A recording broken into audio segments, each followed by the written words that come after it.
दीदी दीदी, हाँ। क्या हुआ? इतने परेशान क्यों लग रहे हो? नहीं भाई, कुछ नहीं हुआ। अरे बताओ तो सही, हुआ क्या है? अरे क्या बताऊं भाई, बस रोज के ना कलेश से परेशान आ रखी हूँ। सारे घर के काम ना करके आती हूँ, फिर मम्मी बोलती है कि तू ना हमारे पे बोझ है, कहीं जाके मर क्यों नहीं जाती। मन तो ऐसा ही करता है कि कहीं मर जाऊं तब मम्मी को अक्ल आएगी। दीदी, आप ना बिल्कुल सही कह रहे हो। जैसे आपकी मम्मी आपके साथ करते हैं ना, मेरे पापा भी मेरे साथ वैसे ही करते हैं। वो भी यही बोलते हैं कि तो हमारे लिए ना बोझ है। मैं कहीं जाऊँ, रोक टोक उनकी ख़त्म नहीं होती। और स्कूटी उनसे मांगूँ तो मेरे से 100 सवाल पूछते हैं, कहाँ जाना है, किसके साथ जाना है, क्या करने जाना है। और उसके बाद कहीं घूमने चला जाऊँ तो वहाँ के खर्चे का हिसाब मांगेंगे मेरे से। मैं भी ना तंग आ गया हूँ और मुझे समझ नहीं आ रहा कि मैं क्या करूँ। और मेरे को हर टाइम यही बोलते रहते हैं कि हमारे घर से निकल जा। जिस दिन उनके घर से निकल गया ना, तब जाके उनको अकल आएगी। सही कह रहा भाई, सारे माँ बाप ना लगता है ऐसे ही होते हैं। अगर उन्हें बोझ लगते हैं बच्चे तो उनको पैदा ही क्यों करते हैं वो। पैदा ही क्यों करते हैं? गुंजन, ये तुम बोल रहे हो बेटा? हाँ ऋतिक, अभी आपस में बहुत अच्छी बात कर रहे थे। ऋतिक, अभी तुम बोल रहे थे कि मेरे फादर साहब स्कूटी का भी हिसाब मांगते हैं। तुमने कभी ये सोचा है कि उस इंसान ने तुमसे क्यों पूछा, क्यों हिसाब मांगा? कह रहे थे कि मेरे फादर साहब कहते घर से निकल जा। निकल जाऊंगा, क्या हो जाएगा? कुछ भी नहीं होगा। हमारे यहाँ एक कहावत है कि सूरज नहीं निकलता क्या चांदना नहीं होता। बात ध्यान रखना।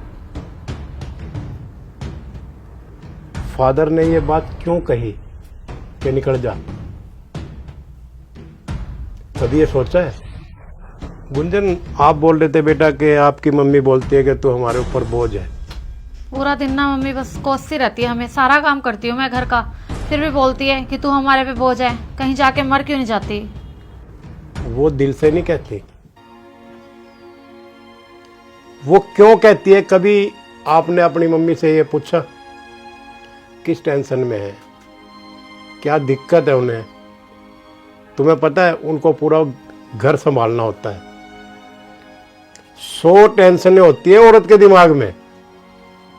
आपने तो महसूस कर लिया कि मम्मी कहती है कि तूने ये कर दिया, तूने ये कर दिया, तूने वो कर दिया। उस औरत से पूछ के देखो बेटा, जिसने घर चलाना है, तुम्हें पाला है, पड़ोसा इतना बड़ा करा है, अगले घर भी भेजना है, अनेकों टेंशनें होती है उसके दिमाग पे। कभी आपने उससे पूछा है कि मम्मी आप क्यों परेशान हो, हैं? आप हमें ऐसे क्यों बोल रहे हो? रितिका, आपने पूछा अपने फादर साहब से? नहीं बेटा, माँ बाप ही नहीं, कई बार क्या होता है कि अपने मित्र भी होते हैं, दोस्त।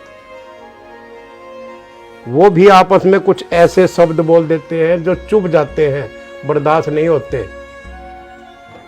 फिर उनके साथ भी दरार आ जाती है, बोलना छोड़ देते हैं कि इसने मुझे ये क्यों कहा, इसने मुझे ये क्यों कहा।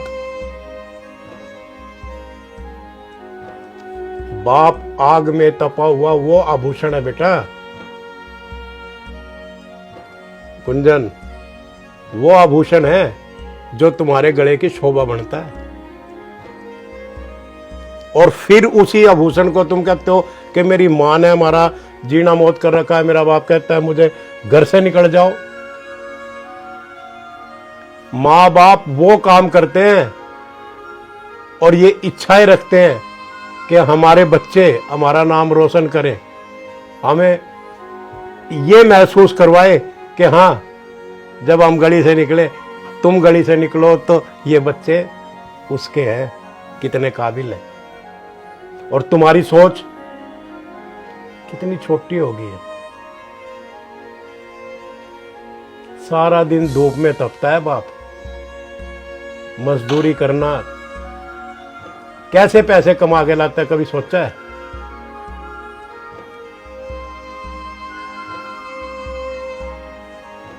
बेटा बहुत आसान है। अभी एक शब्द बोल रहे थे, मेरा तो जी ऐसा करता है मर जाऊं, ये हो जाऊं। क्या हो जाएगा? राजा का महल डाउ डाउ करता है ना, एक दिन ढहेगा बेटा। अरे कदर कर लो उस माँ बाप की जिसने तुम्हें जन्म दिया। अभी बोल रही थी बेटी के पैदा करना ही बंद कर दे। क्यों? क्या लिया उनने पैदा करके? अरे तुम जैसी एक भावी संतान को उत्पन्न किया है उन लोगों ने कि तुम उनका नाम रोशन करो, लेकिन ऐसे नहीं। अगर उनकी आत्मा दुखाओगे तो वो अपने मुंह से कुछ भी कह सकता है बेटा, लेकिन वह भी आप अगर प्रसाद समझ के ग्रहण करो ना, उनकी दुत्कार भी तुम्हारे ऊपर प्रसाद वाला काम करेगी, भगवान वाला काम करेगी।